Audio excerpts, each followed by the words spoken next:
dahil 3 days na nga mula nung siniminto natin itong ating kulungan, kaya naman ngayon na ililipat na natin itong ating mga bulaw. Pinalipasat ko nga lang din ito ng 3 araw para ngayong ating pagkakasimento ay makasingaw. Dahil nga wala tayong mapaglipatan itong mga bulaw, kaya naman kalahati lang muna ang ating piluringan. Pansamantala ko nga lang muna nilagyan ng division para nga mayroon silang mapagkulungan. Kaya naman pakinggan nyo muna si Engineer Joseph sa kanyang planong gagawin. Ayan na guys, ang pinakang project natin ngayong araw yan.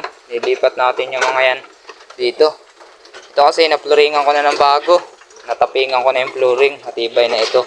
Ito kasi yung pinaglalagyan nila, hindi pa yan matibay kasi mahuna na yung flooring yan. Bali, nilagay ko lang sila dyan pansamantala, tapos nilagyan ko nitong dingding na ito. So, ang gagawin naman natin ngayon, ito naman, ililipat natin siya dito, tapos lalagyan ko naman ng division dito. Dito naman natin siya ilalagay, tapos pag nailagay natin dito at nailipat, dito naman, ang gagawin naman natin, ito naman ang poploringan natin. Yung natira na yan, yun naman ang poploringan. So, bali guys, ang gagawin ay didingdingan ito. Para pansamantalang mailagay sila dito.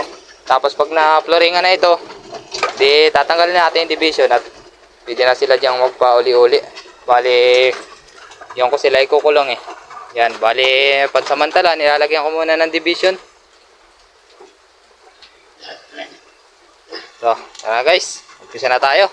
Kaya naman pagkatapos ko ang ipaliwanag yung ating gagawin ay inumpisahan ko na nga itong ating plano. Wala nga akong mahagilap na ibang materialis na gagamitin dito sa ating plano. Kaya naman ang nakuha ko nga lang ay pansamantala lang naman na itong ating yero. Ito nga yung makapal at sinaunang yero, kaya naman maigagarantisado natin yung serbisyo nito. At sakto naman na wala tayong ibang kahoy na pagpapakuan, kaya naman hindi sila dito basta-basta makakawala. Dahil nga sobrang tipid na naman ang ginawa nating project na parang project ng gobyerno, kaya naman plywood na lang muna inilagay ko nakadugtong nito. Medyo makapal naman itong plywood na ito, kaya naman sureball na hindi na ito basta nila makakain. Okay lang naman kahit substandard yung ginagawa ko, ang importante kahit papaano kumita ako. Medyo kinulang pa nga yung kinabit nating dingding, kaya naman nakakuha pa ako nitong manipis na plywood para ikabit.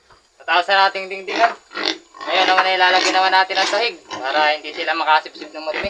Medyo prone pa nga sila sa sakit, kaya naman kailangan pa nila ng sahig. Sa pa nga ay malamig ang panahon ngayon, kaya naman isang malaking tulong na rin ito para makaiwas sila sa pagtatae. Medyo naging aral na nga sa akin yung mga nangyari sa akin noong nakaraan na namatay yung aking isang bulaw dahil sa pagtatae. Wala nga sila noong sahig, kaya naman kapag nililinisan ko yung kanilang hindi agad natutuyo, kaya naman nakakahiga sila sa basa. Pagkatapos ko nga maikabit itong dingding at mailagay ko itong mga sahig, ay lilipat ko naman itong ating mga bulaw. Bandang dulo nga lang ang nilagyan ko ng sahig dahil itong bandang taas nga dito ko sila binabahugan. At ayan na, tatapos na nating ilipat at nilagyan ko na rin sila ng inuman. Yun lang.